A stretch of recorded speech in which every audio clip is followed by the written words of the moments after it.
정부의 대학 총장을 상대로 내년 입학 정원 계획에 늘어난 의대 정원을 반영하지 말라고 법원에 가처분을 신청했습니다. 김영한 충북지사가 충북의 열악한 의료 여건을 감안해 내년도 입시부터 충북의 의대 정원을 300명으로 늘려야 한다고 강조했습니다. 지난해 불량 수소 충전 뒤에 고장난 수소버스의 핵심 부품 보상 비용 부담을 놓고 수소업체와 버스 생산업체가 책임 공방을 벌이고 있습니다.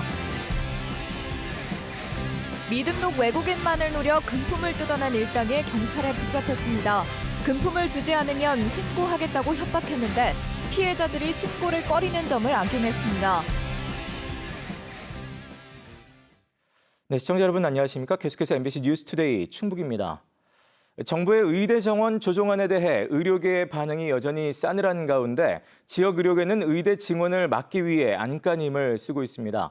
의대생들은 의대 증원 중단을 요구하는 민사소송을 시작했고 의대 교수들도 입학 정원 조정이 포함된 내년도 신입생 모집 계획 논의를 중단하라고 요구하고 있습니다. 이지현 기자가 보도합니다. 상복처럼 검은색으로 차려입은 청년 10여 명이 카메라 앞에 섰습니다. 충북대 의대를 포함해 의대 정원 확대 절차 중단을 요구하는 전국의 지역 의대 학생들입니다. 정부가 내년 의대 선발 인원을 최대 50%까지 줄일 수 있도록 허용했지만 증원 계획 자체를 중단해야 한다며 가처분 소송을 냈습니다. 민사소송을 통해 충북의대 증원 강행의 절차적 부당성과 이로 인한 학생들의 학습권 침해를 소명하고자 합니다. 상대는 이번에 의대 증원 규모가 가장 큰 충북대 총장을 비롯해 전국 10개 지역 대학 총장들. 정부를 상대로 한 행정소송의 자격은 대학 총장에게 있다는 법원의 결정에 따라 아예 대학 총장을 대상으로 소송을 제기한 겁니다. 의대생들은 이번 소송을 시작으로 의대 정원이 늘어난 전국 32개 지역 의대로 소송을 확대할 방침입니다. 학생들의 어떠한 의견도 동의도 받지 아니하고 일방적으로 4배, 3배의 입학 정원을 정원함으로써 계약을 위반했기 때문에 특히 대입 전형을 불과 4개월여 앞두고 의대 정원을 바꾸는 것에 대해서도 문제를 제기했습니다. 수험생 혼란을 줄이기 위해 대입 전형 시행 계획은 입학년도 1년 10개월 전에 확정 발표하게 돼 있습니다. 의대 교수들의 반발도 여전합니다. 교수 인력과 시설, 장비 부족으로 교육의 질적 저하가 불가피한 상황에서 증원 규모는 더욱 줄어야 한다는 겁니다. 당장 오늘 열릴 교무회의에서 의대 정원 확대 안건은 처리하면 안 된다는 입장입니다. 50%에서 100% 정원을 내년에 이제 받는 걸로 돼 있는데 그 부분에 대한 것도 총장님이 어떻게 대응을 하실 건지. 이런 가운데 오는 25일부터는 사직서를 제출한 의대 교수들의 병원 이탈도 잇따를 것으로 보여 환자들의 불안은 커지고 있습니다. MBC 뉴스 이지연입니다. 네, 이런 가운데 김영한 충북지사가 300명으로 늘어난 충북의 의대 정원이 내년 입시에 100% 반영돼야 한다고 밝혔습니다. 타 시도에 비해 충북의 의료 여건이 매우 열악하다는 이유를 들었는데요. 의대 정원은 대학이 결정할 문제가 아니라 도민의 의사가 반영돼야 한다고 주장했습니다. 보도에 이병선 기자입니다. 충북대의 의대 정원 결정을 하루 앞두고 김영환 지사가 기자실을 찾아 입장문을 내놓았습니다. 기존 89명에서 300명으로 늘어난 충북의 의대 정원이 내년도 신입생 모집에 100% 반영돼야 한다는 것이었습니다. 거점 국립대가 증원분의 50%까지 줄여서 모집할 수 있게 허용한 정부 조치에 대해 충북은 그래선 안 된다고 주장한 겁니다. 이유는 3가지를 들었습니다. 우선 충북의 필수 의료, 지역 의료 공백이 가장 극심해 다른 지역과의 형평성이 무너져 있다는 것이었습니다. 지금까지가 비정상이기 때문에 이걸 정상으로 바로잡는 것이기 때문에 우리가 다른 도하고 같이 50%를 반영하는 것은 합리적이지도 않고 온당하지도 않다고 생각합니다. 또 충북대병원 충주분원 설립과 오송 K바이오스퀘어 조성에 따른 의료 수요를 언급하며 300명 모집은 과학적 근거에 의한 요구라고 말했습니다. 상대적으로 인구가 적은 강원도가 432명으로 늘어난 의대 정원에서 50%만 반영하는 것과는 충북의 상황은 다르다고도 설명했습니다. 만약에 이것을 우리가 제대로 해내지 못하게 된다면 정말 우리는 천추의 한이 남을 만한 일이라고 생각합니다. 전공의 수련 여건이 안 돼 정원 증원이 불가하다는 의대 교수들의 주장에 대해서는 충주와 청주 의료원 활용을 대안으로 제시했습니다.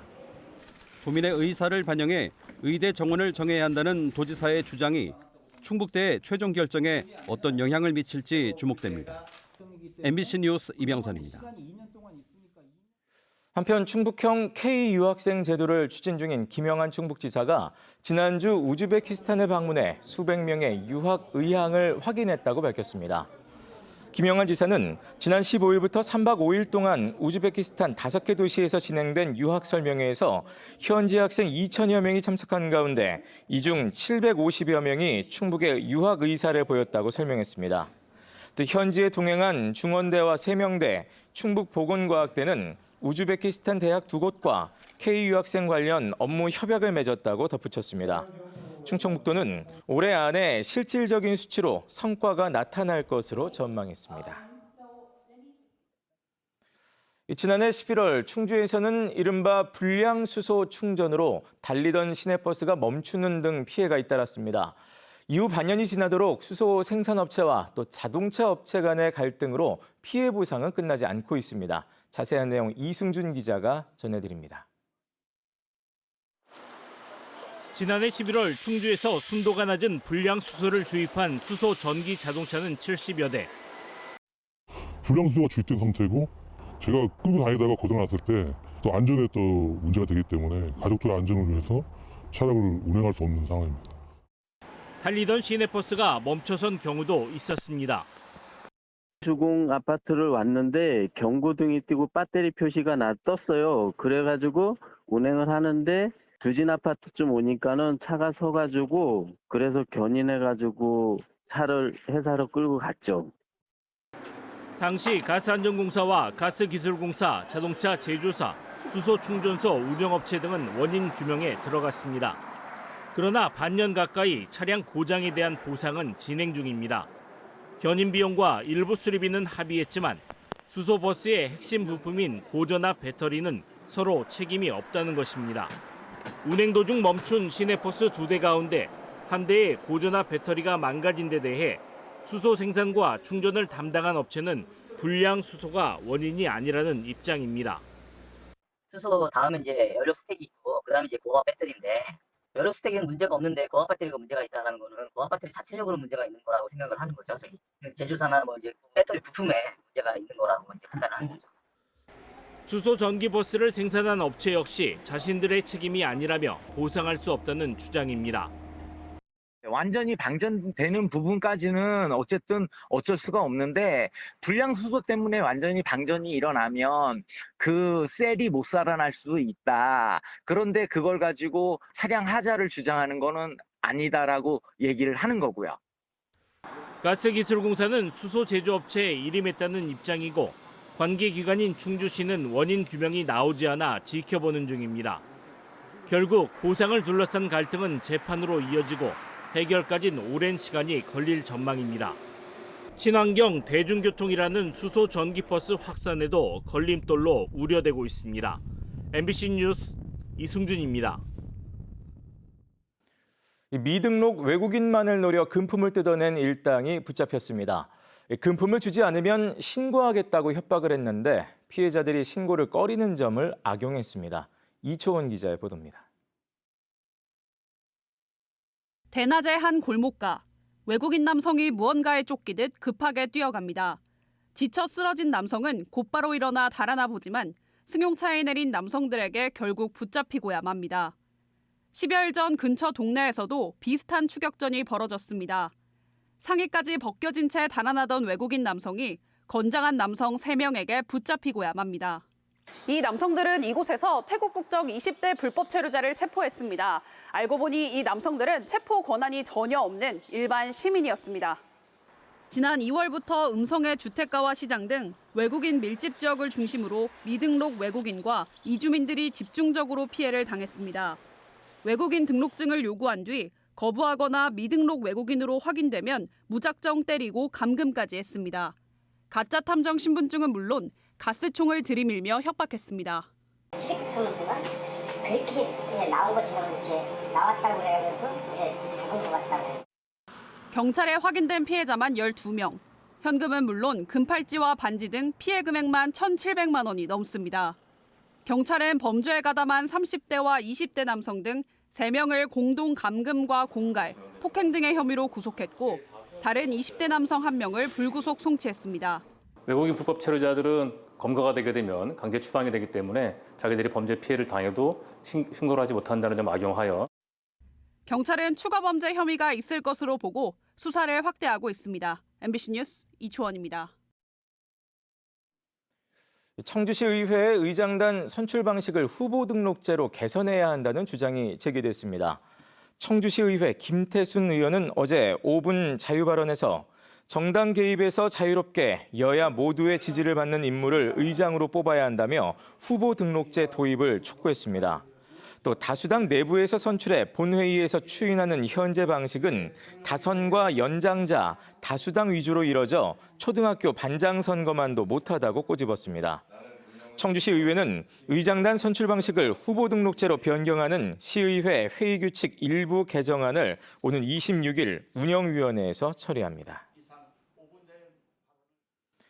농산물은 대부분 시장 경매를 거쳐 가격이 정해지지만 인삼만은 중간 도매상이 가격을 임의로 결정합니다. 이 과정에서 인삼 가격이 폭등해 농민과 소비자가 피해를 보고 있다는 주장이 끊임없이 제기돼 왔는데요. 정부와 지자체가 인삼에도 경매 제도를 도입하는 방안을 검토하고 있습니다. 윤소영 기자가 전해드립니다. 금산군에 있는 한 인삼밭. 여러 해 동안 키워온 인삼의 수확 시기가 석 달 앞으로 다가왔습니다. 결실의 기쁨도 잠시 농민은 벌써부터 중간 도매업체가 인삼 가격을 부풀려 팔지 않을까 걱정입니다. 그 양반들이 가격 결정에 우선권이 있고 그 양반이 10,000원에 팔았다고 나한테 얘기를 하는데 정말 10,000원에 팔았을까 하는. 인삼은 농가가 도매업체에 판매 권한을 위임하면 도매업체가 대신 소매업체에 판매하는 방식으로 거래되고 있습니다. 전국에서 생산되는 인삼의 70%는 금산 수삼센터에서 거래되기 때문에 이곳에 입점한 도매업체들이 사실상 전국의 인삼 가격 형성을 주도하고 있습니다. 이곳 금산 수산센터에는 70여 개의 도매업체가 자리 잡고 있는데요. 경매가 이루어지지 않다 보니 담합 등으로 가격이 결정되는 것이 아니냐는 의혹이 커지고 있습니다. 실제로 지난해 이 센터의 한 도매업체가 판매를 위탁받은 농가 몰래 인삼을 20%가량 비싸게 팔아 부당 이득을 챙긴 사실이 알려지기도 했습니다. 인삼 농민과 소비자의 민원이 잇따르자 금산군은 인삼의 유통 구조를 개선하는 방안을 찾기 시작했습니다. 용역을 한번 줘봐서 결과를 도출해 나가려고 하는 것. 만약에 이제 경매제가 되면은 사실은 우리 군의 유치를 해야 되는 게 당연하다고 봅니다. 정부도 지난달부터 인삼 경매시설 설립을 염두에 두고 유통 개선에 착수한 가운데 농민과 소비자 모두가 만족하는 인삼 유통망이 만들어질지 주목됩니다. MBC 뉴스 윤소영입니다. 성악가 조수미 씨가 장애 아동을 위해 세종시에 기증한 휠체어 그네가 안전 기준이 없어 설치 1년 만에 철거된 바 있습니다. 최근에야 법적 근거가 마련돼 올해 장애인의 날을 맞아 아이들이 새 휠체어 그네에 올랐습니다. 김성국 기자가 취재했습니다. 8년 전 성악가 조수미 씨가 세종의 한 특수학교에 휠체어 그네를 기증했습니다. 국내에서 보기 드문 장애 아동을 위한 놀이기구였습니다. 우리나라 아이들에게도 빨리 이런 기구를 좀 같이 좀 놀 수 있는 그런 환경이 되었으면 좋겠다는 생각에서. 하지만 당시에는 휠체어 그네가 놀이기구로서 갖춰야 할 규격이나 안전 기준이 없어 설치한 지 1년도 안 돼 고철 덩어리로 전락했습니다. 논란이 일자 정부는 지난해 10월 휠체어 그네의 법적 안전 기준을 만들었고 세종시 교육청은 새로운 휠체어 그네를 제작했습니다. 철거한 거에 대해서 제가 사과도 드리고 다시 조수미 선생님과 함께 행안부에 찾아가서 장관님 대행 직접 만나서 서둘러 이거 좀 기준을 마련해 주십시오 부탁을 드렸고 8년 만에 다시 설치된 휠체어 그네는 다른 친구들과도 함께 즐길 수 있도록 만들어졌습니다. 그동안 그네를 탈 수 없었던 아이들의 얼굴에는 웃음꽃이 가득합니다. 친구랑 같이 타니까 어때요? 좋아요. 그날 매일 타요. 휠체어 그네는 거동이 불편한 중증 장애 아동이 즐길 수 있는 사실상 유일한 놀이기구지만 대전과 세종, 충남에는 공공 어린이 재활병원 등 단 2곳에만 설치돼 있습니다. 모든 놀이터가 장애 유무나 장애 정도와 상관없이 아이들이 이용할 수 있도록 하기 위해서는 정부와 지자체의 책무가 명시될 필요가 있고요. 세종시 교육청은 오는 11월 세종의 또 다른 특수학교인 이음학교에도 휠체어 그네를 설치할 계획입니다. MBC 뉴스 김성국입니다. 한편 충청북도 장애인 도민체육대회가 오는 25일부터 이틀 동안 진천군 일원에서 열립니다. 이번 대회에는 충북 11개 시군을 대표하는 1,470명의 선수단이 참가해 16개 종목에서 실력을 겨루게 됩니다. 진천군은 대회 첫날인 25일 오전 10시부터 진천 화랑관에서 초대형 LED 스크린을 이용한 각종 특수효과와 디지털 성화 등으로 진행되는 디지털 개회식을 개최할 예정입니다.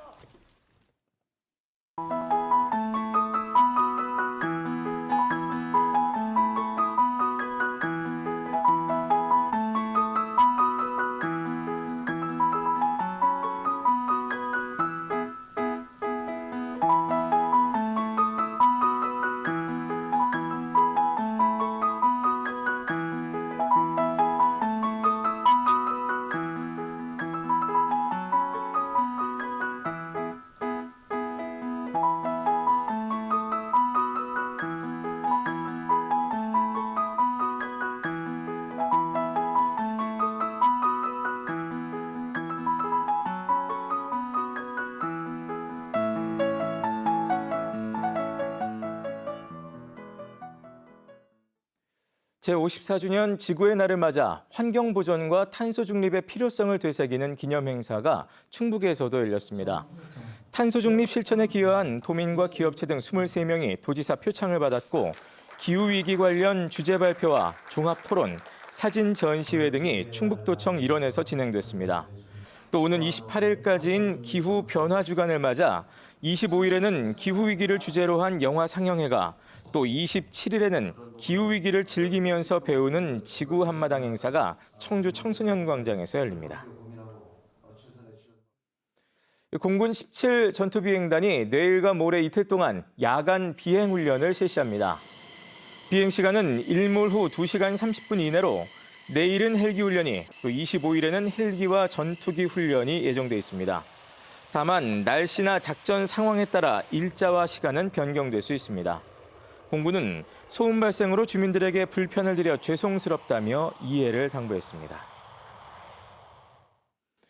청주시가 사료값 인상 등으로 어려운 축산농가를 돕기 위해 사료 구매 자금 융자를 지원합니다.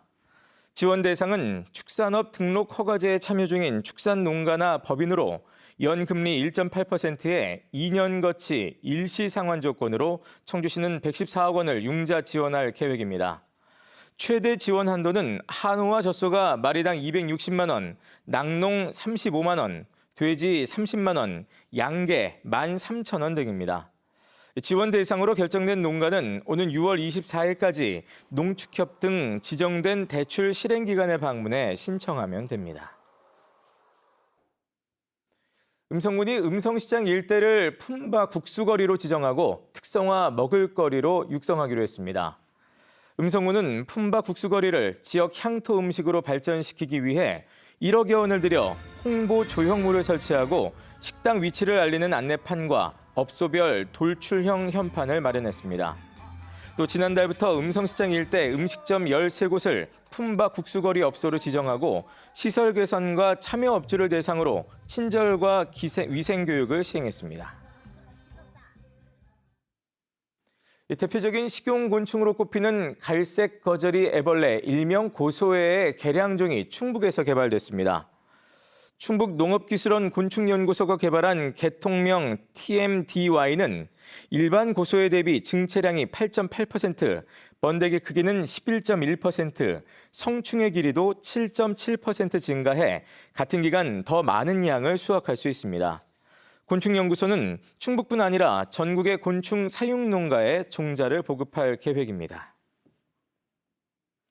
괴산군이 나만의 정원관리법을 배울 수 있는 산촌 정원학교 참가자를 모집합니다. 대상은 귀촌 희망자와 예비산주, 또 정원 사업에 관심이 있는 사람으로 20명을 모집해 다음 달 12일부터 7월 14일까지 매주 일요일마다 운영됩니다.